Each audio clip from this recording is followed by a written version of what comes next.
Did people in the Middle Ages really marry for love, or was it all about power, land, and family lines? What if a knight in shining armor was actually just a noisy, arrogant oaf? What if a lady with a grand estate brought with her the most ghastly personality, navigating the intricate dance of medieval courtship from approximately the 5th century to the 15th century was a high-stakes game, and sometimes you just wanted out? Number 6. Unfavorable astrological alienation. Within the vibrant and often perplexing tapestry of medieval life, where faith intertwined with nascent science and ancient lore, the celestial spheres were not distant, indifferent orbs.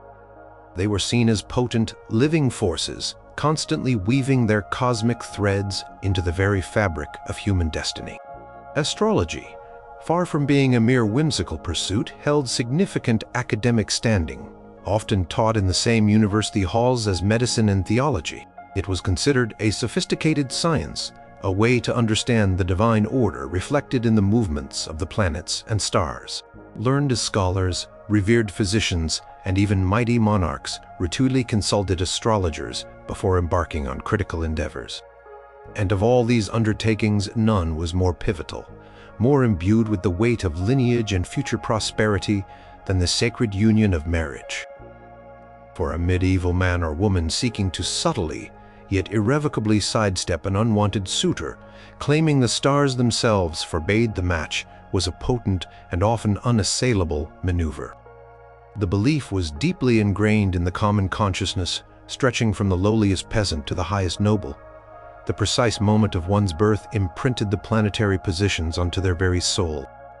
This celestial snapshot, known as a natal chart, was believed to be a unique blueprint, revealing character, fate, and even the precise balance of the body's 4 humors: blood, yellow bile, black bile, and phlegm, which determined temperament and health. When 2 individuals contemplated marriage, it was not merely their worldly fortunes or noble lineage that needed to align. Far more fundamentally, their stars had to be in harmony. Astrologers, often figures of considerable intellectual prestige, educated in the great universities of Salerno, Paris, or Bologna, meticulously calculated these charts. Their tools were sophisticated for their time: astrolabes to measure celestial altitudes, quadrants for angular distances, and painstakingly copied ephemerides, tables detailing the daily positions of celestial bodies. They would observe the angular relationships between planets, the harmonious trines and sextiles, the challenging squares and oppositions, and deduce the future compatibility, or dire incompatibility, of a prospective couple. A well-placed Jupiter might promise prosperity, while a problematic Mars could spell conflict. Let us envision a scenario in the court of a powerful lord. Sir Alaric, a knight known more for his brutish strength and vast landholdings than for his manners or wit, arrives with a formidable retinue. He has set his sights upon Lady Isolde, the eldest daughter of the lord, a woman of refined sensibilities, a quiet intellect, and a profound distaste for the loud, uncultured Alaric. Outright refuse such a suitor, especially if his family commanded considerable power and influence, could be fraught with peril, risking insult, feud, or even open conflict. It was here that the cosmos could become Lady Isolde's most formidable unspoken shield. Her family, perhaps with Lady Isolde's subtle prompting through a whispered concern or a feigned illness, would engage a respected astrologer.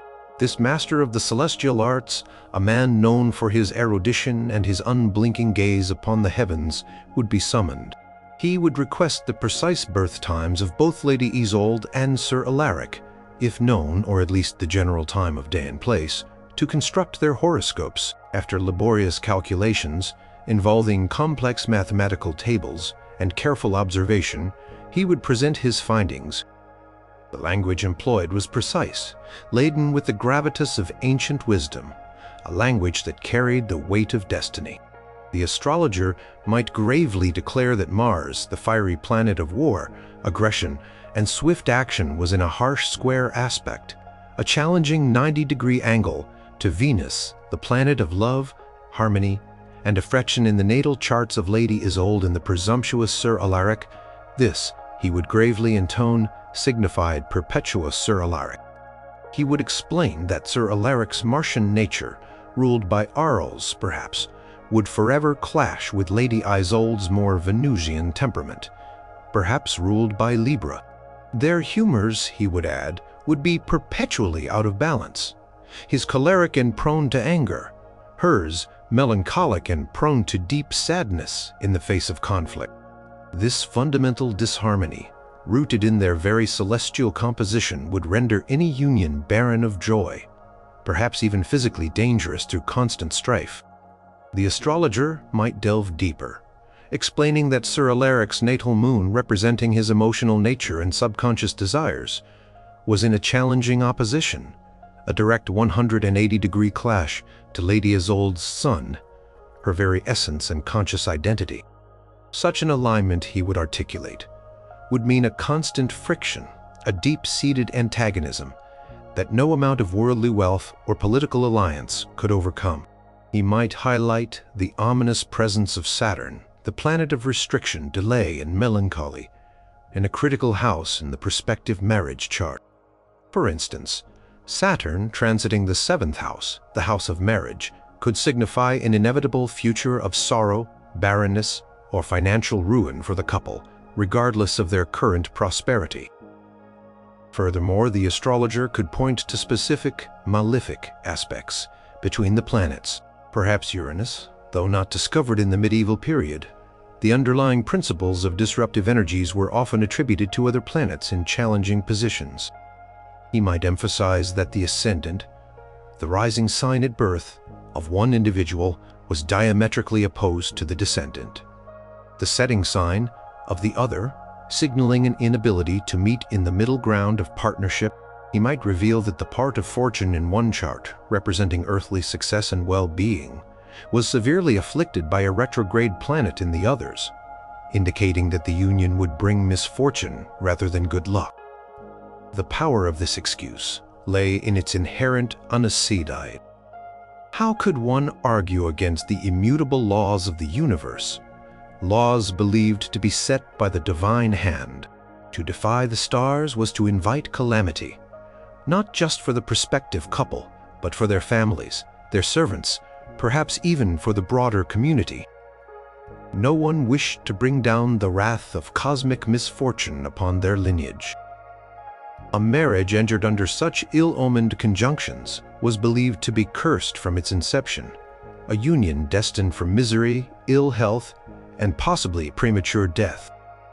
Even the most pragmatic lord, or the most boisterous knight, would pause at such a dire declaration. Superstition, intertwined with a genuine, widely accepted belief in celestial mechanics, formed a powerful, almost spiritual deterrent.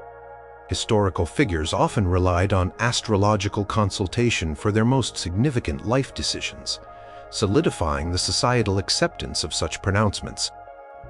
Though slightly later than the high medieval period, the practices of figures like Catherine de' Medici, the formidable Queen of France, who famously consulted the renowned astrologer Nostradamus not only for political prophecies but also for guidance on her children's marriages and alliances, reflected a continuous thread of belief that stretched back centuries. Kings like Louis XI of France kept court astrologers, relying on their interpretations for everything from building projects to military campaigns, and naturally, dynastic marriages. Edward I of England, before his campaigns, sought advice from his astrologers regarding propitious times for battle and political alliances. These examples underscored the widespread societal understanding that the heavens held sway over earthly affairs. To ignore an astrologer's dire warning about a match was seen as foolhardy, an act of defiance against the very order of the cosmos, an invitation to chaos. Your shared sun and moon conjunction, a normally auspicious sign, is tragically tainted by the malefic rays of Saturn, promising a life of chronic illness for one and perpetual sorrow for the other. A union devoid of true joy or prosperity. The details could be precisely tailored to the specific characteristics of the unwanted suitor. Perhaps Sir Alaric's ruling planet indicated a predominantly choleric temperament, prone to sudden violent bursts of anger, while Lady Isolde showed a phlegmatic disposition leading to perpetual sadness and withdrawal in the face of such conflict. The astrologer would explain that these fundamental imbalances, rooted in their very celestial composition, could never be reconciled by mere human effort. Furthermore, the very timing of the proposed wedding itself could be deemed inauspicious. Electional astrology was a branch specifically dedicated to finding the most propitious moment for any undertaking, be it starting a journey, building a castle, or indeed getting married. An astrologer could meticulously calculate and declare that the current planetary configuration for any marriage ceremony was fraught with peril. He might reveal that Mercury was retrograde, causing miscommunication, broken vows, and legal disputes, or that the moon was in a void-of-course state, rendering all actions undertaken fruitless and without lasting consequence, delaying the marriage indefinitely, or declaring it utterly impossible until a truly auspicious time, a time that might conveniently never genuinely arrive for the unwanted suitor, became a convenient and socially acceptable pathway to avoidance. The stars, it was asserted, dictated all. The unwanted suitor, Sir Alaric, faced with such an authoritative pronouncement from a man widely respected for his command of cosmic knowledge, would find himself in an unenviable position. To doubt the astrologer was to doubt a respected scholar, a man of profound knowledge, possibly even a man touched by divine insight, for astrology was often viewed as a way to interpret God's will as expressed through his creation. To defy the stars was to invite a cascade of cosmic misfortune onto oneself and one's entire lineage. It was a rejection not based on personal preference, which could be debated, or a lack of dowry, which could be negotiated, but on an immutable higher spiritual authority.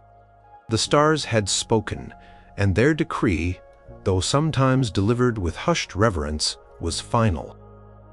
Lady Isolde, though perhaps never uttering a single word of her profound disdain for the boorish knight, would simply allow the celestial pronouncement to gently, yet firmly, extinguish the flame of his courtship.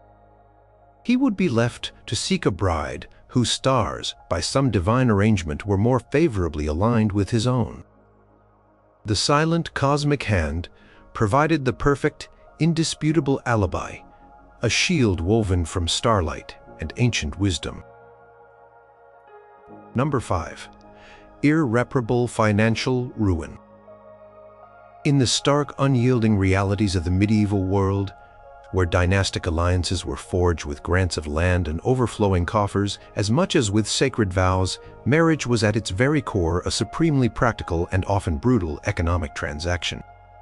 It represented a strategic consolidation of wealth, a significant transfer of valuable property, and a calculated elevation of social standing. The concept of a dowry, the wealth or property brought by the bride to the marriage, was not a quaint, optional custom, but a foundational pillar of such unions, a vital contribution to the new household. Similarly, a jointure, the provision made by the groom's family for the bride's maintenance should she become a widow, was equally critical, ensuring her security and status.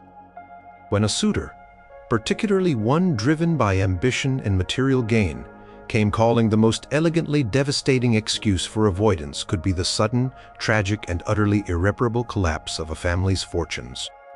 Medieval households, especially those of the landed gentry and nobility, were astonishingly meticulous in their accounting. Stewards, often literate and highly skilled, kept detailed records of every income and outflow, rents collected from tenant farmers, yields from grain harvests, livestock inventories, proceeds from wool sales, taxes, from the cost of building materials to the wages of servants and soldiers. Charters, deeds, and elaborate parchment scrolls outlined every acre of land held, every herd of livestock pasturing, every silver mark in the family coffer, and every debt owed or due. A marriage proposal, particularly one involving substantial families, was almost invariably preceded by extensive inquiries into the financial solvency of both prospective parties, a veritable audit conducted by family agents to ensure that the union would indeed be advantageous, not a drain.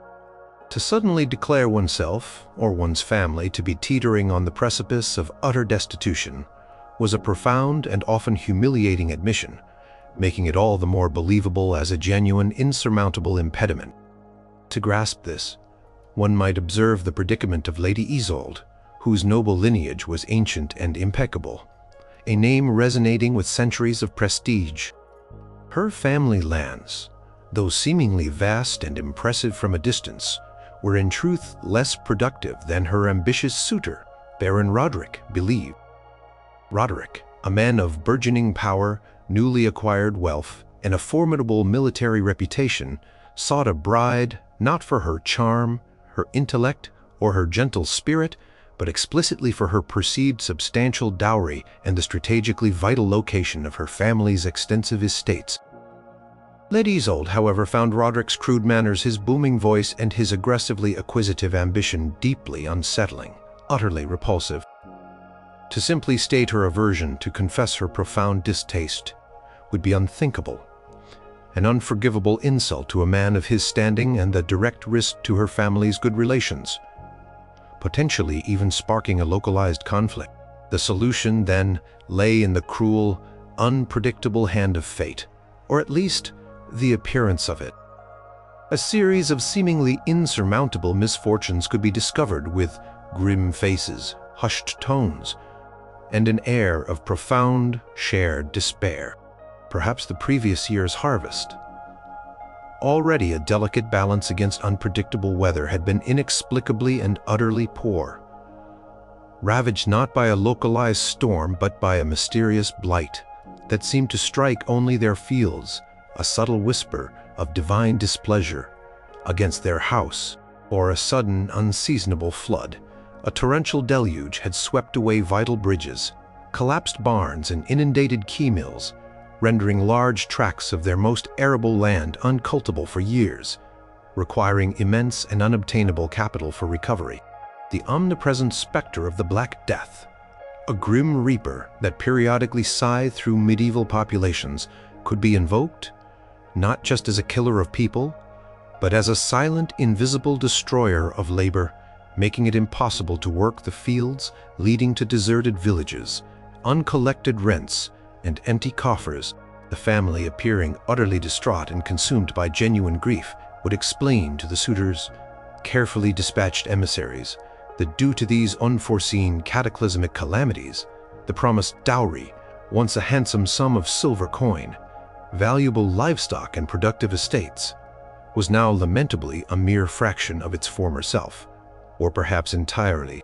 The carefully prepared lists of properties that were to form part of the dowry, which had been previously circulated with pride, would now be presented with mournful sighs, their optimistic entries starkly overlaid with grim annotations in red ink. Yield insufficient, lands confiscated by royal decree, or burdened by insurmountable debt. The meticulously drawn maps of their territories would feature patches ominously marked, abandoned, or in dispute. Moreover, the excuse could extend beyond natural disaster. Political turmoil was a constant, unpredictable specter in medieval life, a sword of Damocles hanging over every noble house. A king, suddenly and desperately in need of funds for a distant war or a lavish coronation, might impose a crippling, non-negotiable tax on noble families, a forced loan that was never repaid, bleeding their treasuries dry. Or, more ominously, he might arbitrarily confiscate valuable lands from those perceived as less loyal, too powerful, or simply strategically valuable for the crown's own purposes.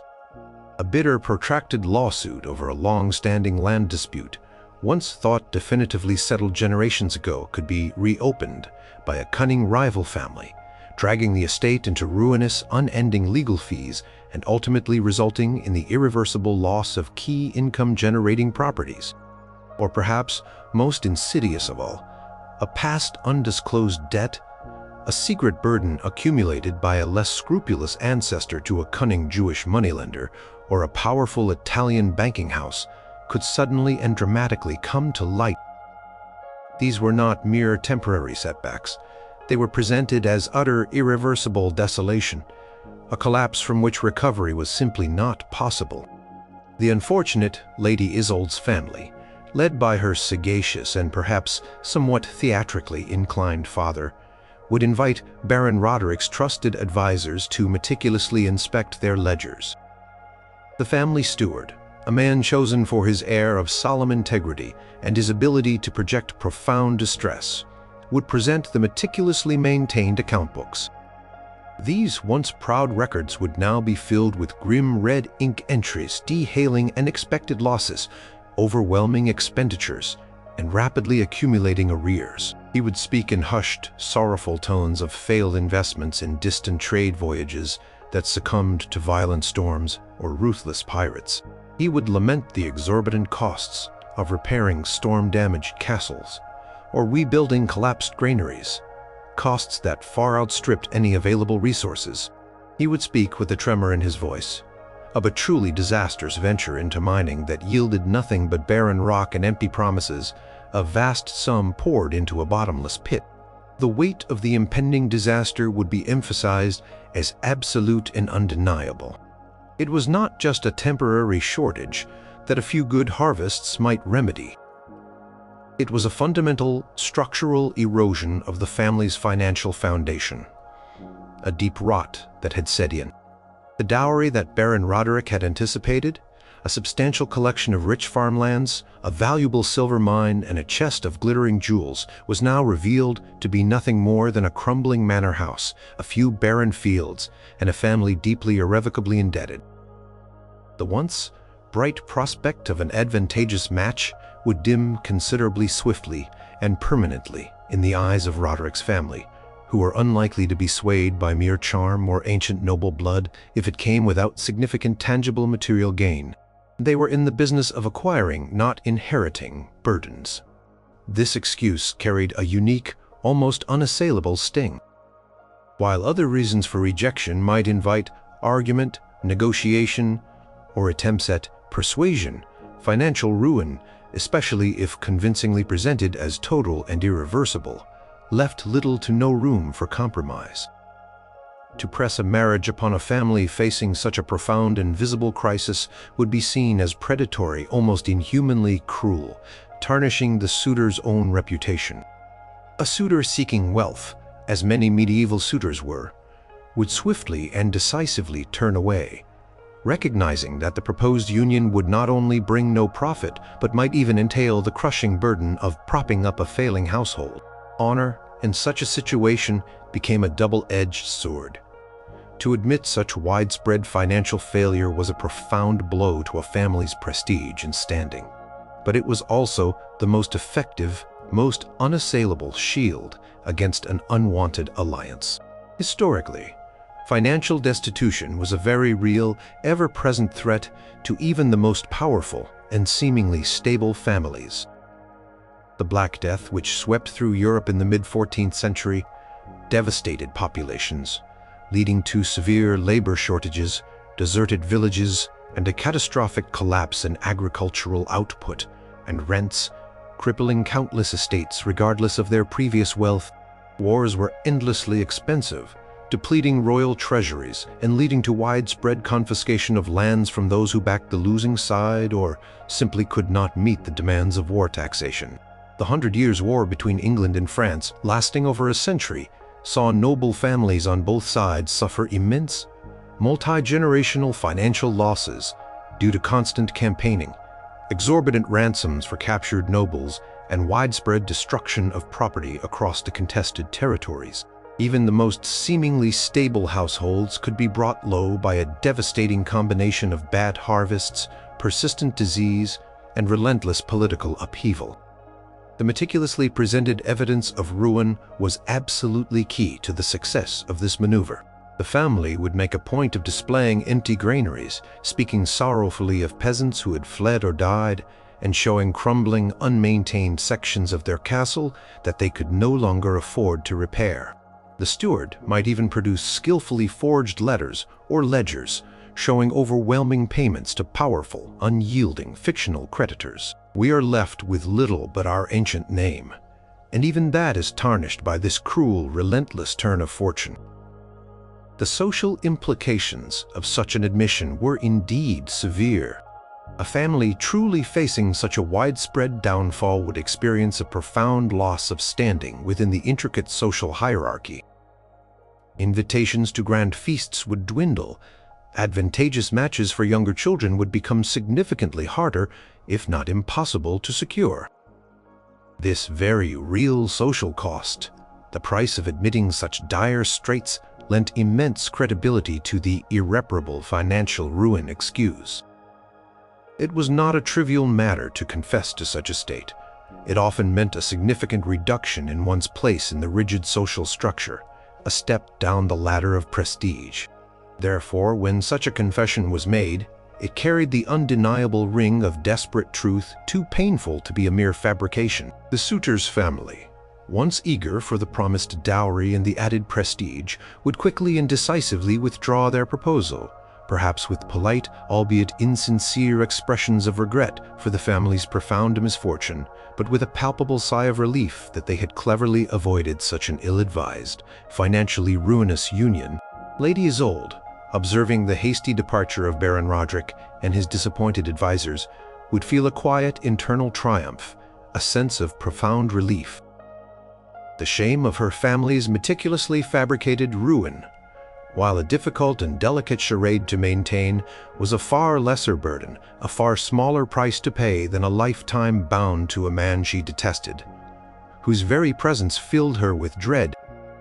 The economic realities of the medieval world, harsh and unforgiving as they undeniably were, could thus be artfully and convincingly manipulated to provide a most effective and ultimately unarguable escape from an unwanted matrimonial bond, securing a future of quiet freedom. Number 4. Discovery of forbidden kinship. In the meticulously ordered, deeply religious, and often bewildering world of medieval Europe, the intricate web of family connections was not merely a matter of social curiosity, but a fundamental pillar of law, inheritance, and most importantly, marriage. Powerful, omnipresent influence of the Church extended into every facet of life, meticulously regulating human relationships, including the sanctity and legitimacy of matrimonial unions. Decrees on consanguinity, meaning blood relation and affinity, which encompassed relation through marriage or spiritual ties like godparenthood, were considered absolute and unyielding. For a man or woman trapped by the unwelcome, even suffocating attentions of an unwanted suitor, the sudden, dramatic, and seemingly unavoidable discovery of a forbidden kinship, however distant or obscure, offered an unbreachable barrier, sanctioned by divine law and reinforced by formidable legal precedent. Medieval marriage laws were far stricter than those of later eras, reflecting the Church's zealous efforts to prevent perceived incest and promote broader social cohesion by forcing families to seek alliances outside their immediate kin. These laws often forbade unions between individuals related as distantly as the 7th degree of consanguinity, meaning they shared a common ancestor 7 generations back.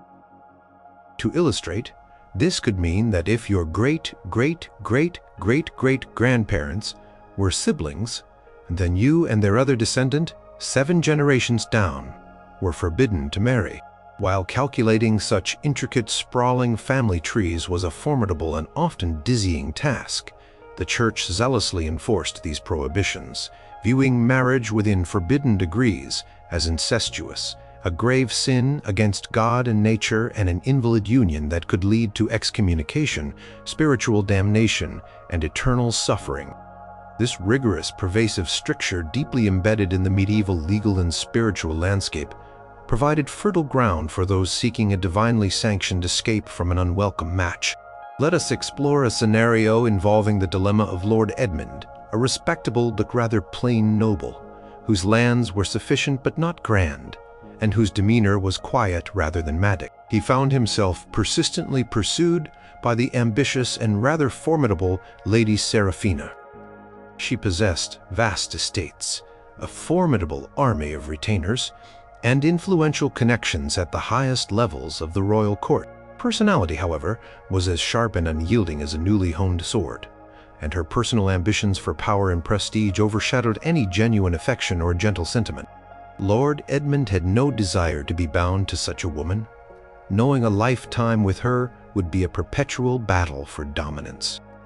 But a direct, outright refusal would have meant not only offending a powerful family, risking their enmity, but potentially incurring the wrath of the king himself, who might have subtly encouraged the match for reasons of political stability or consolidating royal power.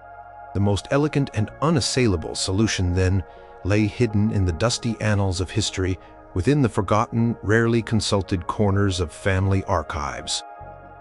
Lord Edmund's family, perhaps with a timely and discreet suggestion from a trusted cleric known for his meticulous scholarly habits, or a genealogist with a particular, almost uncanny eye for obscure, inconvenient connections, would embark upon a painstaking and unexpected research expedition into their ancient family lineage. Medieval noble families, acutely aware of their prestige and their rights to land, kept extensive and detailed records. Charters confirming land grants, deeds of property transfer, monastic chronicles detailing births and deaths in noble houses, and elaborate illuminated genealogical rolls carefully traced every birth, death, and marriage across countless generations. These priceless documents, often stored in strong boxes deep within castle keeps or preserved in the hallowed quiet of church archives, were ripe for discovery. The dramatic reveal of the inconvenient truth would be orchestrated with an air of profound regret, a deep sense of solemn duty, and an almost tangible sadness for the lost opportunity. A learned cleric, perhaps an abbot, renowned for his meticulous scholarship and unimpeachable integrity, would be summoned to present his findings. With a grave expression, a furrowed brow, and a stack of ancient yellowed parchments carefully tied with faded ribbon, he would announce the devastating revelation. Through careful, laborious cross-referencing of long-forgotten charters, obscure monastic records, and perhaps even cryptic tomb inscriptions, it had come to light that Lord Edmund and Lady Serafina shared a common ancestor. This ancestor, a seemingly innocuous great-great-great-great-grandparent, was now revealed to be a paternal aunt or maternal uncle to both their respective lineages, making the prospective couple cousins within the rigorously forbidden degrees of kinship.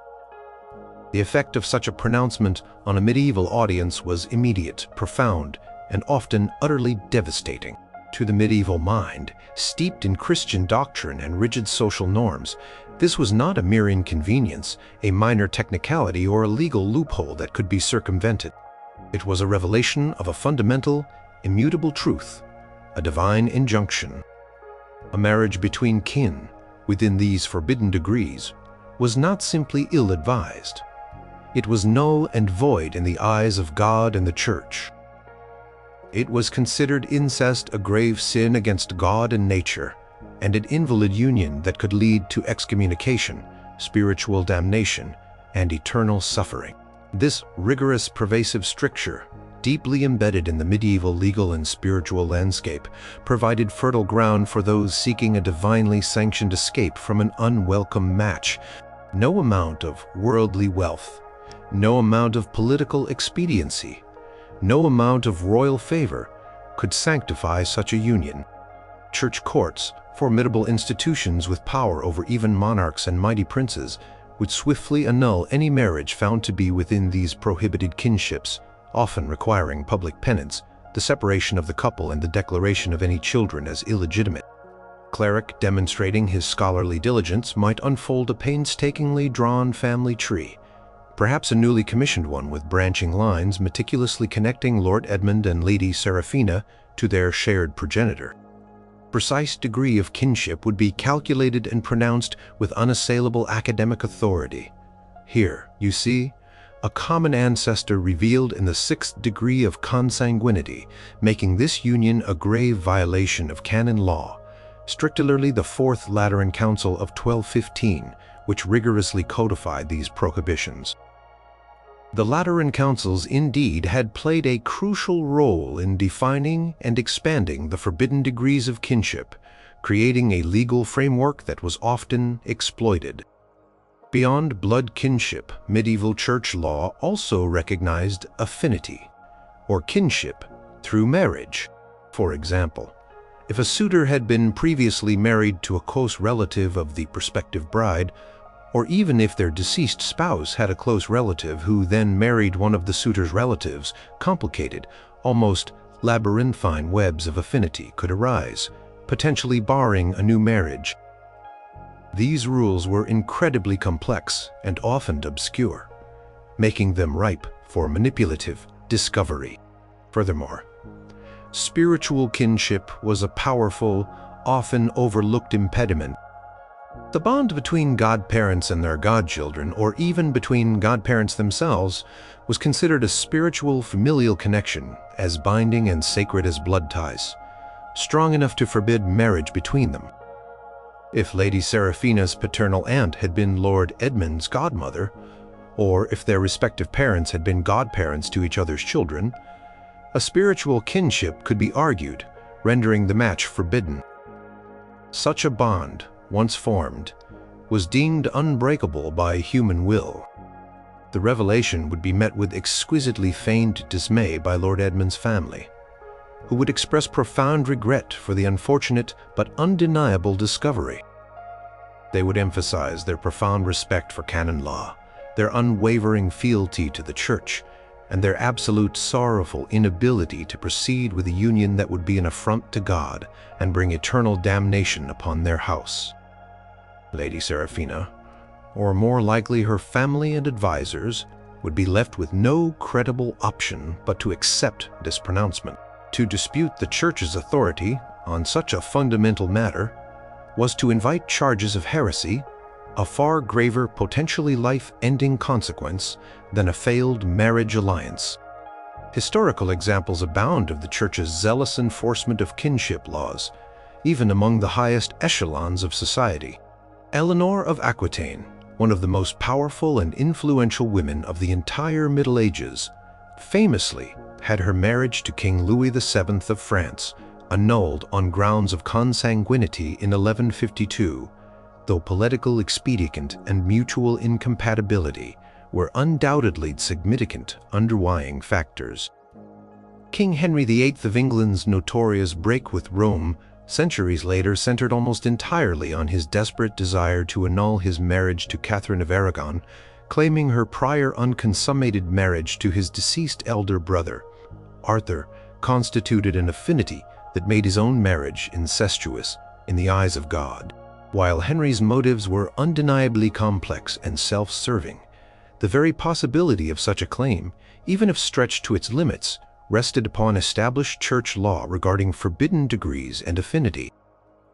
These cases, though sometimes politically motivated, illustrate the very real, very powerful legal and spiritual leverage that kinship as a marital impediment afforded. The discovery would be presented with an air of absolute finality, a tragic destiny revealed. There was no negotiation, no customary dispensation to be bought for such a grave offense, for this was not a mere matter of human preference or worldly convenience, but a divine, immutable injunction. The suitor, however powerful, however insistent, would find himself utterly helpless against such a declaration, a force far beyond his control.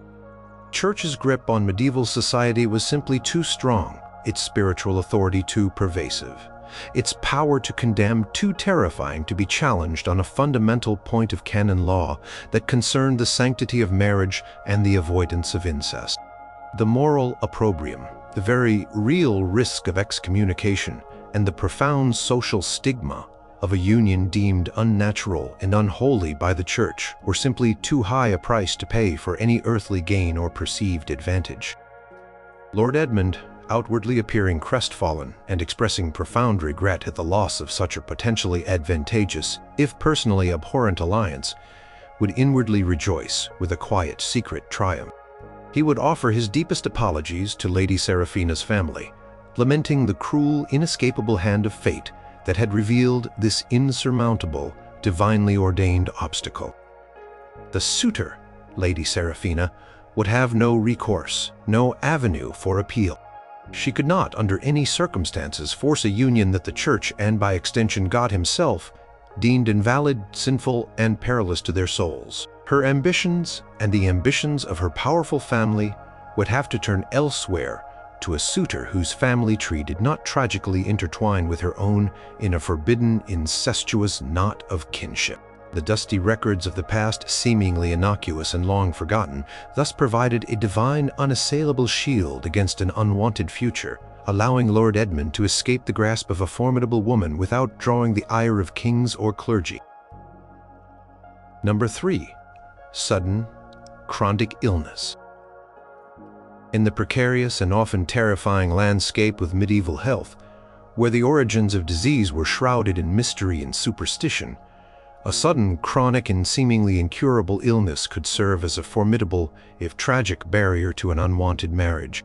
Medieval medical beliefs, rooted in the ancient humoral theory of Hippocrates and Galen, posited that the body's health depended on the perfect balance of 4 primary humors: blood, yellow bile, black bile, and phlegm. Illness was seen as an imbalance of these vital fluids, often caused by external influences like bad air, miasma, corrupted astrological alignments, or even divine punishment for sin. Given the rudimentary nature of medical diagnostics and the pervasive fear of contagion and hereditary weakness, feigning a severe long-term ailment presented a compelling and often unchallengeable excuse for avoiding an undesirable union. Marriage in the medieval era was deeply intertwined with the expectation of procreation, ensuring the continuation of family lines and the inheritance of property. A partner who was physically incapacitated or believed to be prone to transmitting disease or inherent weakness to their offspring was, to put it bluntly, an undesirable commodity. The very idea of marrying someone who would require constant, costly care, who could not fulfill their marital duties, or worse, whose illness might be contagious, was enough to send even the most determined suitor fleeing. To illustrate this, we can examine the plight of Lady Aveline, a young woman of graceful bearing and sharp wit, whose family was keen to secure a match with Sir Cale, a man of considerable wealth and influence, but whose booming voice, rough hands, and crude jokes made Lady Aveline shudder with dread. She understood the importance of the alliance for her family, but the thought of a lifetime by Cale's side filled her with a profound sense of despair. With few options for outright refusal, Lady Aveline, perhaps with the desperate complicity of a trusted lady's maid or a sympathetic family member, would begin to show the subtle yet increasingly alarming signs of a debilitating chronic illness. The symptoms would be carefully chosen, those that were difficult to verify objectively, yet easily observable and profoundly alarming. Perhaps a persistent hacking cough that seemed to worsen at night, accompanied by a pallid complexion and a visible loss of weight. These were classic signs of consumption or tuberculosis, a dreaded disease that often progressed slowly but relentlessly to an inevitable lingering death. Or she might exhibit a mysterious recurring fever that left her weak and trembling, confined to her bed for days at a time, followed by periods of fragile recovery. Or a chronic, unremitting melancholia, a deep, pervasive sadness combined with sudden, uncontrolled weeping, or periods of withdrawn silence, suggesting an imbalance of black bile that could lead to madness, a terrifying prospect for any prospective husband seeking a sane, productive wife. The family, adopting an air of profound sadness and worry, would begin to speak of Lady Aveline's unfortunate decline and mysterious malady. They would summon local physicians, men typically trained in basic herbal remedies, bloodletting, and the interpretation of astrological influences on health. These physicians, baffled by the ambiguous symptoms and lacking modern diagnostic tools, would likely attribute the illness to an imbalance of humors, a malign astrological conjunction, or a visitation of ill air. They would prescribe various purgatives, tonics, or painful bloodlettings, all of which Lady Aveline would undergo with stoic resignation, ensuring the continuation of her ailing appearance. The visible impact would be stark. Lady Aveline, once vibrant, would appear increasingly frail, her skin unusually pale, her eyes often shadowed with feigned fatigue. She might develop a tremor in her hands when reaching for a cup, or experience sudden fits of dizziness that required her to lean on a servant for support. She would avoid strenuous activities, remaining cloistered in her chambers, only emerging for brief, carefully managed appearances where her weakness and persistent cough were undeniably evident. She might speak in a soft, faint voice, conveying extreme exhaustion, or complain of constant aches and pains throughout her body. The social implications of marrying an invalid were immense. Firstly, there was the practical burden of care. Chronically ill wife required a retinue of servants, constant medical attention, rudimentary as it was, and specialized diets, all of which drained precious household resources. Secondly, and perhaps more importantly, was the question of progeny. If the illness was believed to be hereditary, such as scrofula, a form of tuberculosis affecting lymph nodes, often visible as neck lesions, marrying Lady Aveline could mean risking sickly, weak, or deformed children, a catastrophic blow to a family's lineage. Even if not hereditary, her perpetual weakness might render her incapable of childbearing, or at least of bearing healthy children, jeopardizing the very purpose of the marriage. The suitor's family would quickly grasp that they were not acquiring a vibrant wife and future mother, but a costly, lifelong burden. The family would present the illness with an air of profound, almost heartbreaking regret. It would be a profound injustice to burden your noble house with such a fragile blossom, one destined for a life of suffering and perhaps an early grave. How could she fulfill the duties of a wife, or bear strong sons to carry on your name, when she struggles merely to breathe? The narrative would emphasize the incurability and the long-term consequences. This wasn't a temporary fever or a passing chill. This was a deep-seated affliction that had taken root, slowly consuming her vitality. The emphasis would be on the unfairness to the suitor, that his house would be saddled with a wife who would be a drain, not a contributor. A suitor, especially one seeking political alliance and healthy heirs, would find such a prospect singularly unattractive. The image of a pale, coughing, weakened bride would quickly extinguish any romantic notions or even practical ambitions. Historical records contain countless accounts of various chronic illnesses that plagued medieval society. Leprosy, though less common than often thought, carried immense stigma and led to social ostracization. Falling sickness or epilepsy, though not fully understood, was often seen as a sign of demonic possession or a profound physical weakness that made marriage problematic. The French pox, syphilis, though emerging later in the medieval period, would have been another terrifying prospect. Chronic skin conditions, debilitating joint pains, and persistent melancholia, depression, were all common ailments that could significantly impact a person's marriageability. These were real fears not easily dismissed. The charade would be maintained with unwavering consistency. Lady Aveline might experience relapses just as the suitor seemed to gain hope, or her symptoms might worsen before planned visits. Her maid would whisper concerns about her mistress's fading strength. Her family would subtly steer conversations towards her health, emphasizing her fragility and the endless efforts made to ease her suffering, all to no avail. The message was clear. This was a person whose life would be defined by illness, a burden rather than a partner. Sir Kale, likely already more interested in land than love, would quickly weigh the cost versus the benefit. A sick wife meant no strong heirs, constant expense, and potentially even an early widowhood for him, forcing him to seek another bride after a period of mourning. The risk of contagion, though not understood in modern terms, was a palpable fear, and the idea of bad blood or weak humors being passed to his children was a terrifying thought for any nobleman. He would offer his condolences, perhaps send a token gift of sympathy, and then discreetly, swiftly withdraw his proposal, leaving Lady Aveline to make a miraculous recovery once his unwelcome presence had faded from her life. The seemingly cruel hand of fate, in the form of a chronic illness, thus provided an undeniable and socially acceptable escape from a future she dreaded, allowing her to preserve her own peace and dignity without dishonoring her family. Number 2. Prior secret betrothal. In the medieval landscape of love, lineage, and law, the path to marriage was far more labyrinthine than a simple declaration of intent. While grand, publicly witnessed ceremonies and parchment contracts were common, the Church, with its pervasive authority, recognized a profoundly binding form of matrimonial agreement that often unfolded in the shadows, the secret betrothal, or erba de praesenti.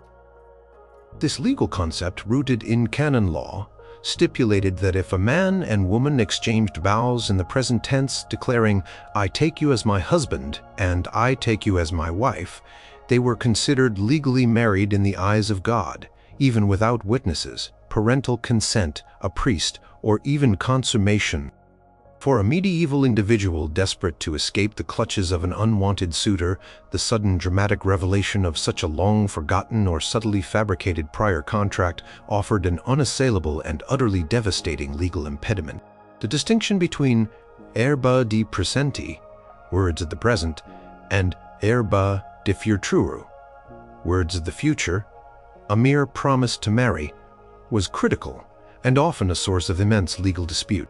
A erba de futuro could be broken with less severe consequences, perhaps a fine, but a erba de presenti was immediate and binding. It was the solemn exchange of consent, and once given, it could not be undone by human will, only by the Church's complex annulment processes, usually on grounds of pre-existing impediments. This meant that a young man or woman, perhaps in a moment of youthful folly or genuine affection, could secretly bind themselves to another, inadvertently creating a lifelong commitment. Such a secret could then be strategically revealed to shatter an undesirable future alliance. A common challenge faced by young noblewomen can be illustrated by the predicament of Lady Isolde. Her family, eager to bolster their declining fortunes, had arranged her marriage to Baron Oswald, a man thrice her age, known for his harsh temper and grasping nature. Isolde, filled with dread, saw no escape. But what if, in her more innocent youth, she had perhaps impulsively exchanged present-tense vows with a childhood friend, a gentle squire named Thomas, who had since gone off to fight in a distant war, and whose fate was unknown? This seemingly innocuous act, forgotten by all but her and perhaps Thomas, held the power to derail everything. The carefully orchestrated discovery would commence as Baron Oswald's family pressed for the marriage contract to be finalized. Suddenly, with an air of profound regret and solemn duty, Lady Isolde's family would announce a devastating, unforeseen complication. A long-lost letter might surface, bearing the distinct hand of Lady Isolde and the vanished Squire Thomas, detailing their shared vows. Or perhaps Thomas himself, having miraculously returned from the war wounded but alive, would appear, presenting a token given to him by Isolde as proof of their secret bond, forcing her with tearful apologies to confirm the truth of their past exchange. The implications for Baron Oswald and his family were immediate and severe. Canon law explicitly stated that a person could only be married once. To enter into a second marriage when a first binding contract already existed was bigamy, a grave sin in the eyes of the Church, punishable by excommunication and eternal damnation. Any children born of such a second union would be deemed illegitimate, unable to inherit, a catastrophic blow to any noble lineage. The proposed marriage, in the eyes of the Church, was invalid from its inception, a sacrilege. Lady Isolde, though perhaps appearing distraught by the revelation, would confirm the long-ago vows, perhaps painting a picture of youthful innocence of a secret pact formed in a hidden garden or under a moonlit sky.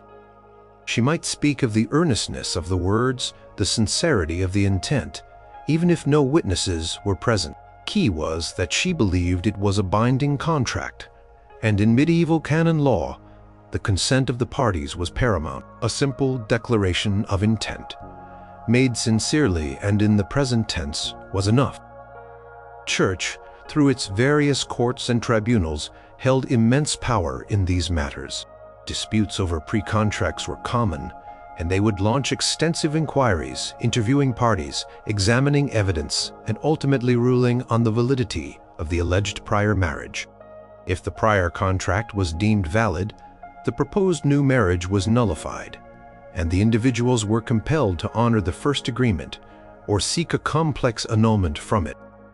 The burden of proof would shift to the suitor's family to disprove the existence or validity of the earlier contract. A remarkably difficult task when faced with the solemn declaration of the individuals involved in the inherent secrecy of such medieval agreements. Historical precedents lent immense weight to this excuse. The life of Agnes Sorel, mistress of King Charles VII of France, was complicated by a pre-contract issue.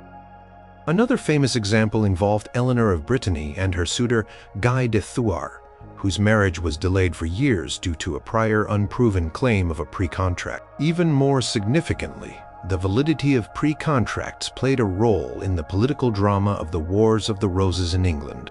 King Edward IV's marriage to Elizabeth Woodville was later challenged by Richard III on the grounds that Edward had previously entered into a pre-contract with Lady Eleanor Butler, rendering his marriage to Elizabeth invalid and their children illegitimate. These were not obscure legal quirks. They were serious matters that could destabilize kingdoms and shatter powerful families. The revelation would throw the suitor's plans into immediate disarray. Baron Oswald's family, who had meticulously scrutinized Ilara's dowry and her family's lands, would now be faced with a spiritual and legal quagmire. To proceed would be to commit a sin and risk excommunication, to acquire an illegitimate wife in the eyes of the church, and to produce illegitimate heirs, a prospect far worse than simply losing the alliance. Public scandal that would inevitably erupt from such a revelation would be humiliating for all involved. The family of Lady Isolde would express profound sorrow for the unfortunate revelation, emphasizing that this childish folly had now blossomed into a devastating impediment. They would offer their deepest apologies to Baron Oswald's family, explaining that their daughter, bound by God's law, could not under any circumstances enter into a second bigamous union. The emphasis would be on the immutable nature of the prior contract, presented as a tragic but unavoidable truth. The suitor Baron Oswald, however powerful, would find himself utterly powerless against the weight of canon law and the moral authority of the Church. He could not force a woman to commit bigamy, nor could he willingly bring such a curse upon his lineage. The very fabric of medieval society, deeply entwined with the Church's doctrines, would forbid it. His ambition would be thwarted, not by personal dislike, which could be overcome, but by a seemingly divine truth revealed from the past. Lady Isolde, though playing the part of the distraught victim of fate, would inwardly feel a profound sense of relief. The secret betrothal, whether a genuine past folly or a cleverly constructed fabrication, had served its purpose. Baron Oswald would withdraw his suit, perhaps with a grudging respect for the inviolability of sacred vows, or more likely with a sense of bitter disappointment at losing a valuable alliance. Lady Isolde would be left to navigate the consequences of her prior commitment, which might involve a quiet life in a convent, or a more suitable match arranged with the understanding of her unique circumstances. Prior secret betrothal, a whisper from the past, thus became an impenetrable shield against a future she desperately sought to avoid, allowing her to retain her freedom and dignity without open defiance. Number 1. Claiming a vow of chastity or religious life. In the medieval world, where the shadow of the Church stretched long and wide across every facet of human existence, there existed a reason for avoiding marriage that was perhaps the most absolute, the most sacred and the most unassailable. A divine calling to religious life. The act of taking vows of chastity and dedicating oneself to God within the walls of a convent or monastery was not merely a personal choice. It was seen as a profound, divinely inspired commitment, a spiritual act of immense merit that transcended all earthly concerns, including the pragmatic demands of dynastic merit. For a man or woman facing the dread prospect of an unwanted union, declaring such a sacred vow could place them utterly beyond the reach of any suitor, however powerful or persistent. Monastic life, whether for men in monasteries or women in convents, was held in the highest spiritual regard. It was a path of devotion, intellectual pursuit, and service to God, a voluntary separation from the worldly entanglements of wealth, power, and procreation. Entering such a life involved a rigorous process, a period as a postulant, then a novitiate, followed by the solemn ceremony of profession, where lifelong vows of poverty, chastity, and obedience were made before God and the community. Once these vows were taken, the individual was considered dead to the secular world, truly married to Christ and therefore utterly unavailable for any earthly union. To understand this, let us look at the desperate situation of Lady Genevieve, a woman of gentle spirit and scholarly inclination. Her family, eager to solidify their position at court, had betrothed her to Lord Reginald, a gruff and ambitious baron whose boorish manners and crude humor were anathema to her delicate sensibilities. The thought of a lifetime bound to Reginald, subjected to his whims, was a torment she could not bear. But to refuse outright would bring shame upon her family, jeopardize their standing, and perhaps even incur Reginald's wrath. Then, with an air of profound spiritual awakening, Lady Genevieve would begin to speak of a deep, ineffable calling to serve God more directly. She would express a newfound yearning for a life of prayer, contemplation, and scholarly study within the quiet confines of a convent. Her family, subtly encouraged by her fervent declarations, would express their sadness at losing their daughter to the church, but also their pride in her spiritual devotion. Such a calling, they would explain to Lord Reginald's puzzled emissaries, was a sacred matter, a direct intervention of divine will that superseded all human arrangements. The social and spiritual unassailate of this decision was paramount. To question a divine calling was to question God himself. To attempt to force a consecrated person into a secular marriage was not merely a breach of contract, but an act of sacrilege, an affront to the church, and a violation of God's will. The church, with its immense spiritual authority, would fiercely protect those who had taken holy vows. A suitor who persisted in such a demand would find himself condemned by clergy, potentially excommunicated and reviled by pious society.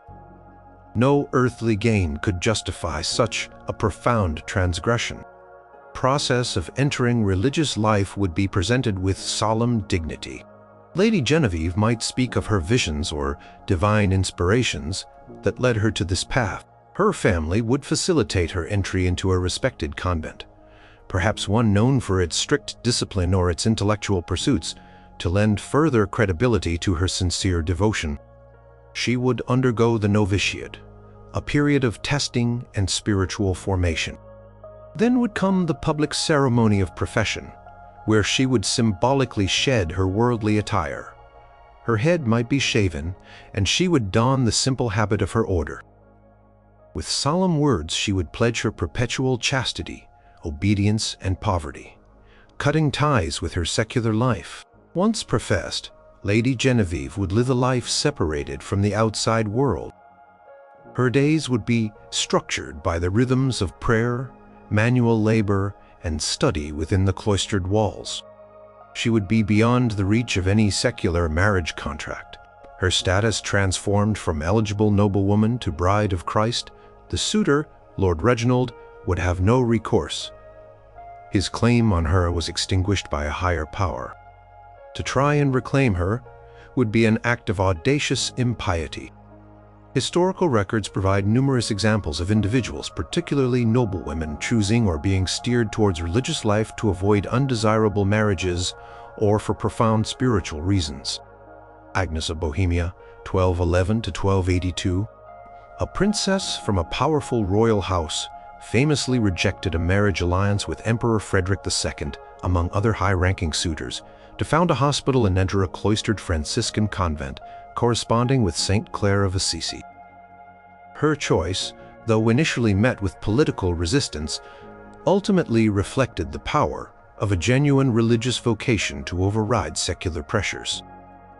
Many women of the nobility used convents, not just as places of spiritual devotion, but also as havens for intellectual pursuits, artistic endeavors, or simply a quieter life away from the constant pressure of patriarchal society.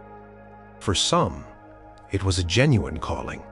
For others, it offered a respected and independent alternative to an unwanted marriage, a strategic retreat from the marriage market. The impossibility of forcing such a person into marriage was absolute. Church did not permit forced vocations, in theory, but in practice, a family could certainly encourage and facilitate a calling that happened to align with their desire to avoid a particular suitor. Once the vows were taken, however, the church's protection was absolute. A suitor could not send armed men to drag a nun from her convent. Such an act would invite widespread condemnation and potentially excommunication. The narrative around Lady Genevieve's transformation would emphasize her spiritual fervor. She would speak of nightly prayers, of divine visions, of an overwhelming sense of God's presence guiding her. The message to Lord Reginald was clear. This was not a rejection of him as a person, but a rejection of the world itself, a profound and holy conversion that simply rendered her unsuitable for any earthly husband. Her family would lament the loss of her beauty and grace to the cloister, but praise her piety and devotion, effectively wrapping the refusal in a cloak of unquestionable spiritual sanctity. Lord Reginald, faced with a woman who had demonstrably committed herself to God, would have no option but to withdraw. To fight against such a sacred decision would be futile and damaging to his own reputation.